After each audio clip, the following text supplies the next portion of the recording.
Hello, fellow Zeros. My name is Law, and we are the Earth's Mightiest Zeros. I'm joined today by Mike, Tyler, and today we're going to talk about Black Mass, Scott Cooper's new movie starring Johnny Depp that chronicles the life of Whitey Bulger, South Boston's most notorious criminal. So let's start off with the story, guys. What did you think about the story of Whitey Bulger in Black Mass? I thought it was too much in scope. Okay. It skipped ahead about 6 years, and then it skipped ahead 5 years. And it was really jarring when it did that. And it kind of took me out of it a little bit.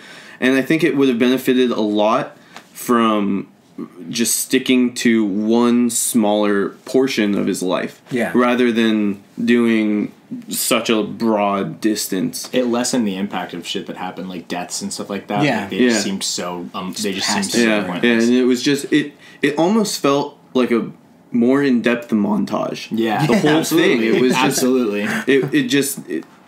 I liked it, but I think it could have had a lot more substance if it just was smaller. Yeah. That's kind of like what I was saying about earlier about like what Black Mass didn't do that Straight Outta Compton did do, is that they were able to take a lot of events and a long history, like a long period of time with a bunch of elements in it, and not make it feel like a montage or like a very like thought out montage. Like it felt like a very continuous, like very well formulated story.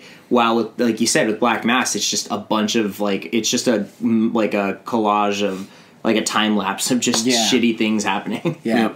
I mean, I've said it before, and I just think this movie could have either been a lot shorter or a lot longer. Like, it could have been, cut up into parts or something, because, it spanned basically his whole criminal career. Once he teams up with the FBI and becomes an informant, it spans, what was it, from 1975 all the way up to about 85 or something Well, it like looked that? like at the end of it, because like I'm pretty sure what he was driving was like a 92 Taurus. Yeah. So at the end, like I don't know if that was just like a, hey, that's what time period we're in, or if it was just like that's the... Yeah. The scope was really big. What about like the pacing and like just the storytelling in general? Was it, did it drag on for you guys? Because for me, it fell a little flat. For me, it didn't feel like it dragged on that much, but like I mean, I've told you guys already too. I think that the movie would have benefited from a different person being the perspective, and I think that like Agent Conley would have been the best person for the movie to revolve around, because he had the most interesting character in terms of like what he has to lose, what he's trying to do, and there's just a lot of depth there that wasn't really fully looked into. I mean, none of the characters really were that deep, but I think if you would have focused on him, it would have been able to open up a lot more for everyone else. Sure. Yeah, I thought the pacing was a little weird, because it would kind of pick up. You'd feel it. You'd feel it kind of getting going, and then it was building up for a climax that just never really happened. It just kind of there would be something that happened, and then it would just be like nothing really now. Yeah. And then there would be like something like kind of small. There was nothing big that happened. Yeah. There was a few really impactful scenes, but they never really amounted to anything. Yeah, so as soon as they happen, it's just like, all right, on to the next thing. Like, we got what we wanted. It was kind of like a checklist. Yeah. It was like when they were in the writing room, they were like, okay, we want to cover this, this, this, and this. Yeah. And they did those things, but they did nothing in between. Yeah, exactly. And I like that you said that it felt like there was a lot of scenes that were impactful, because those were the moments that I really liked the movie. I was like, when Connolly has his big first break, or when Whitey is doing his intimidating thing as this crime boss.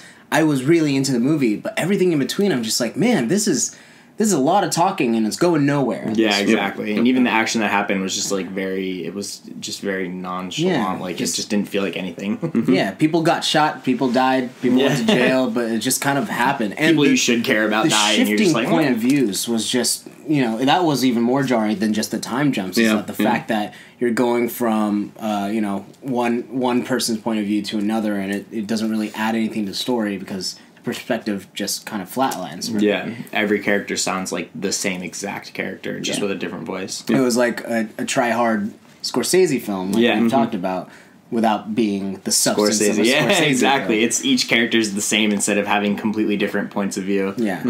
I mean, Mike even said it, like it starts out with Jesse Plemons talking to cops, and you're thinking, and the way that it's all framed, and the way that they're talking to him, and the way his monologue, you're thinking like, man, this is going to be really interesting. Like, I can't wait. Like, it's going to be another great gangster movie. Like, I'm so excited. And then it's just kind of like, wait, it's just there's no reason to have this tool at all. Yeah, it was kind of just like a recalling of events rather than there actually being a story. Really, I mean, there is, but there isn't.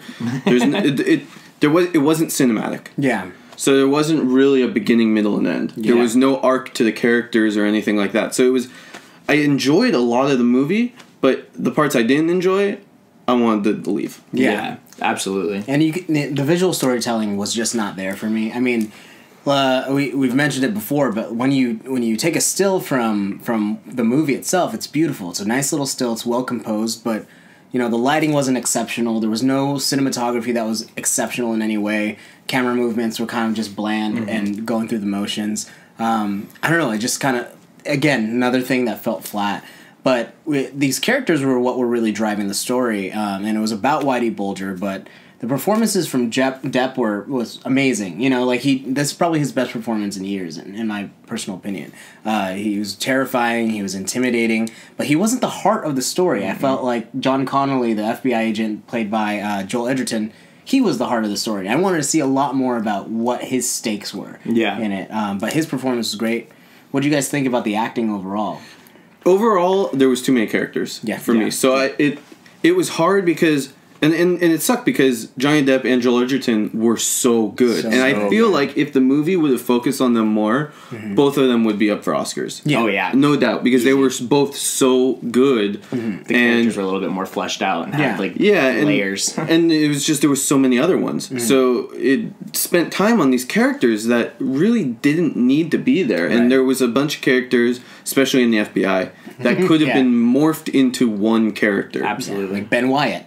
Yeah. Corey Stoll. Kevin Bacon. Like, those are huge names. Adam Scott, Corey Stoll, Kevin Bacon. Yep. For me to walk out of a movie thinking that they didn't need to be there. Exactly. And the way they marketed the movie was like, look at this giant gnarly list. Like, you're gonna see all your favorite actors kind of do something. Yeah, and even Dakota Johnson, 50 Shades of Grey girl. So unnecessary. She's just smiling throughout her scenes. I'm just like, okay, why are you? I mean, his whole life as like a family man type deal was so unnecessary. It was an added 15 minutes that didn't really do anything. Like, they easily could have made it work by just being like, after so and so's, after these people died, it was important. It impacted him like they did. They still did that even after they showed us. We don't need that. But Depp, it did add to his performance because he got darker and darker as this Whitey Bulger character. But it's just everyone did the best they could with what they had. Even Benedict Cumberbatch, who I love, he was he did fine in his role, but he almost felt unnecessary. I think he did what he could with what he was given because there wasn't that much. There was all these characters. You're like, oh wow, this guy's in it. This guy's. I didn't even know this guy was in it, and I'm stoked. And then I was like, why is he here? Yeah. My main question is, was Depp that good as far as as each event happened, or was it because somebody was telling you what was happening as he was to me, what I think of is I think of the scene where they're where I just mentioned after his mom passed, things were dark for him, and it's he was just sitting there doing the same exact thing that he'd been doing the entire movie, but the camera creeped in a little bit slower and he just looked a little bit longer. That scene to me mirrored the very, very beginning scene where he's in that same exact bar in the same exact seat. It was almost the same exact scene to me. That's interesting. Just as long as if you take yourself out of what's being said about it, does it show you that his characters, and that's kind of where my issue is. That's where my inner debate is. Was it that good, or was it just being fed to me and I was eating it because I wanted it to? It's Oscar bait. That's what people are saying, and I think I could agree with that. All right, let's stamp it. Let's put a rating on it. Do you skip it, watch it later, watch it now? Definitely not a skip it. Me being super partial to going to movie theaters and the whole movie theater experience, I would like to say that it's worth seeing matinee, but I mean, we've kind of talked about it. It's to me, it's a watch later. It's definitely something worth watching. It's a movie maybe I'll watch one more time though, and then after that I'm all right, you're good. I'm good. Yeah. What about you, Mike? What do you have? I'm conflicted about it because I also love going to the theaters, but when I go to the theaters, I want spectacle. I want popcorn, and I want to be able to feed myself buckets and buckets of all the bunch of crunch. Yeah, and all kinds of stuff, and I want to see big things happening and all the actions, pieces and stuff, and I don't have to have that, but there needs to be some level of spectacle, and it just wasn't there. Yeah. I still like the film. I probably don't need to ever see it again. Yeah. And yeah, so it's a watch it later for me. Definitely see the movie, but I wouldn't spend money on it. Yeah, I'm gonna have to agree with both of you guys. It's a watch it later for me. I liked it enough, I guess, but I could wait. I could have waited for it to come out on Netflix or Redbox or something like that. But yeah, watch it later. Yeah. I'm just looking forward to the Matt Damon biopic. Yeah, with Jesse Plemons. With Jesse Plemons as Matt Damon. Guys, thank you guys for watching our review of Black Mass. So, in our opinion, watch it later, but definitely watch it. It was a great performances all around.